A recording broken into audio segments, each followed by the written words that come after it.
નમસ્કાર મિત્રો, અત્યારે આપણે છીએ હળવદ તાલુકાના કોઈબા ગામની સીમમાં અને કોઈબા ગામની સીમમાં યુનિટી ઇકો ગ્રીન કંપનીની જે છે ફેક્ટરી, આ રબર બનાવતી ફેક્ટરીમાં આજે બપોરના સમયે આગ લાગી હતી ને આગે વિકરાળ સ્વરૂપ ધારણ કર્યું હતું. હાલ પણ આગની જ્વાળાઓ તમને જોવા મળતી હશે. મહત્વની વાત એ છે કે આ eco green unity eco green જે કંપની છે તેમાં મામલતદારના જણાવ્યા મુજબ 11:40-45 વાગ્યાની આસપાસ જે છે એ ફાયરનો કોલ મળે છે અને ત્યારબાદ અલગ અલગ વિભાગો અહીંયા પહોંચે છે. ખાસ કરીને મહત્વની વાત એ છે કે મેજર કોલ જાહેર કરવામાં આવ્યો હતો અને મેજર કોલના પગલે હળવદ, ધાંગધ્રા, સુરેન્દ્રનગર, રાજકોટ અને મોરબી સહિતની ફાયરની ટીમો અહીંયા પહોંચી હતી. 6 થી વધુ ફાયરની ટીમ દ્વારા આગ પર કાબુ મેળવવાના પ્રયત્નો કરવામાં આવ્યા હતા. લગભગ મામલતદારના જણાવ્યા મુજબ 11:40 જે મેસેજ મળ્યો હતો ત્યારબાદ આગ બુઝાવવાનો પ્રયત્ન શરૂ કરવામાં આવ્યા હતા. 11:40 ને હાલ 5:40 થઈ છે, એટલે લગભગ 6 કલાક જેટલો સમય વીતી ચૂક્યો છે અને હજી પણ આગ પર સંપૂર્ણપણે કાબુ નથી આવ્યો. જે માહિતી મળી રહી છે તે મુજબ 50% જેટલો આગ પર કાબુ મેળવવામાં આવ્યો છે. હજુ પણ પાણીનો મારો ચલાવવામાં આવી રહ્યો છે. આ ફાયર વિભાગ દ્વારા પાણીનો મારો ચલાવી અને આગ પર કાબુ મેળવવાનો પ્રયત્નો ચાલુ છે. સાથે જ અલગ અલગ લોડર જેવા મશીનથી રબર અલગ કરવાની પણ કામગીરી ચાલુ છે, જેથી કરીને આગ વિકરાળ સ્વરૂપ ધારણ ન કરે. હાલમાં પણ પતરા હોય કે શેડ હોય કે તેમાં મોટા પ્રમાણમાં નુકસાન થયું છે અને આ નુકસાનીનો આંકડો લાખોમાં હોઈ શકે, કારણ કે જે પ્રકારે છેલ્લા 6 કલાકથી આગ લાગી રહી છે અને આગે વિકરાળ સ્વરૂપ ધારણ કર્યું છે. હાલમાં પણ જેસીબી જેવા મશીનથી અલગ અલગ કચરો, જે ટાયર છે, રબર છે, તેને અલગ પાડવામાં આવી રહ્યા છે, જેને લઈ આગ પર કાબુ મેળવી શકાય અને આગ ઓછું બનાવ બને, જેટલું ઓછું નુકસાન થાય તેવા પ્રયત્નો કરવામાં આવી રહ્યા છે. પરંતુ હજી પણ આગ પર કાબુ સંપૂર્ણપણે મેળવાયો નથી. 6 કલાક વીતી ચૂક્યા છે, હજી પણ પાણીનો મારો ચાલુ છે.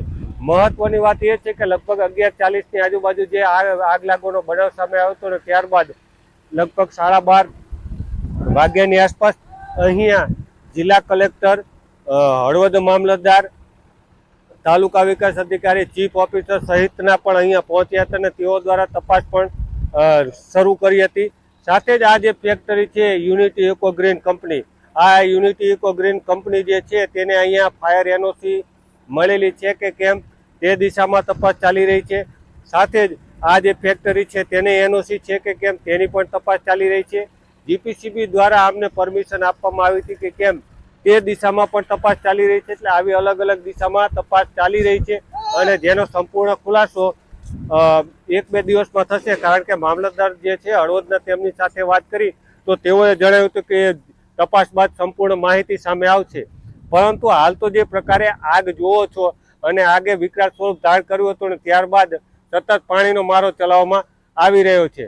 હાલ પણ પાણીનો મારો ચલાવવામાં આવી રહ્યો છે અને ફાયર દ્વારા તમે જે પ્રકારે મારી પાછળના દ્રશ્યો જુઓ છો કે ધુમાડો નીકળી રહ્યો છે, પાણીનો મારો પણ ચલાવવામાં આવી રહ્યો છે. અત્યારે પણ એક વાંકાનેરનું ફાયરની ટીમ પહોંચી છે, બ્રાઉઝર, અને તે પણ પાણીનો મારો ચલાવશે. એટલે આ વોટર બ્રાઉઝર જે વાંકાનેર નગરપાલિકાનું છે અને અત્યારે પાણીનો મારો ચલાવવા માટે પહોંચ્યું છે. એટલે લગભગ 6 કલાક જેટલો સમય વીતી ચૂક્યો છે અને સતત પાણીનો મારો ચલાવવામાં આવી રહ્યો છે. અલગ અલગ જગ્યાએથી ફાયરની ટીમો આવી છે, પરંતુ આગ 6 કલાક જેટલો સમય વીતી ચૂક્યો છે, હજી પણ કાબુમાં આવ્યો નથી. 50% જેટલો જ કાબુ આવ્યો હોવાની હાલ તો પ્રાથમિક માહિતી મળી રહી છે. પરંતુ સામે હું તમને જે શેડ દેખાડું છું એમાં મોટા પાયે નુકસાન થયું છે, ફેક્ટરીમાં મોટા પાયે નુકસાન થયું હોવાનું સામે આવી રહ્યું છે. આંકડો છે તે આગ પર કાબુ મેળવે ત્યારબાદ સંપૂર્ણ માહિતી સામે આવશે, પરંતુ હાલ તો આંકડો કોઈ ચોક્કસ સામે નથી આવ્યો. પરંતુ જે પ્રકારે વાત કરી કે ફાયરના સાધનો હતા કે કેમ, અને હતા તો તે સુરક્ષિત હતા કે કામ કરતા હતા કે કેમ, આ સવાલ છે. બીજી વાત કરીએ તો અહીંયા જે કારખાનું છે તે કારખાને પરમિશન હતી કે કેમ, એનઓસી હતી કે કેમ, જીપીસીબી જે આ પ્રદૂષણ ફેલાવતી ફેક્ટરી હોય તો એને જીપીસીબીની મંજૂરી હતી કે કેમ, અને આ ફેક્ટરીએ જે પ્રદૂષણ નિવારણ માટે ક્યાં કેટલા વૃક્ષો આવ્યા છે તે પણ મહત્વનું છે. એટલે આ બધા જે નિયમો છે તે નિયમોનું પાલન ફેક્ટરીએ કર્યું છે કે કેમ, આ સંપૂર્ણ તપાસ બાદ સમગ્ર ખુલાસો થશે. હાલ તો વાંકાનેર નગરપાલિકાને વોટર બ્રાઉઝર અહીંયા પહોંચ્યું છે અને તેઓ દ્વારા પાણીનો મારો ચલાવવામાં આવી રહ્યો છે. અને મેં કહ્યું તેમ કે છેલ્લા 6 કલાક થયા યુનિટી ઇકોગ્રીન જે આ કંપની છે તેમાં આગ લાગી છે અને આગ પર કાબુ મેળવવાના પ્રયત્નો હજી પણ ચાલી રહ્યા છે, પરંતુ આગ પર કાબુ ક્યારે મેળવાશે અને તે જોવાનું રહ્યું. હાલ તો પાણીનો મારો ચલાવવામાં આવી રહ્યો છે અને લાખોનું નુકસાન થયું હોવાનું હાલ તો સામે આવી રહ્યું છે, પરંતુ જે આંકડો આવશે તે જોવાનો રહેશે.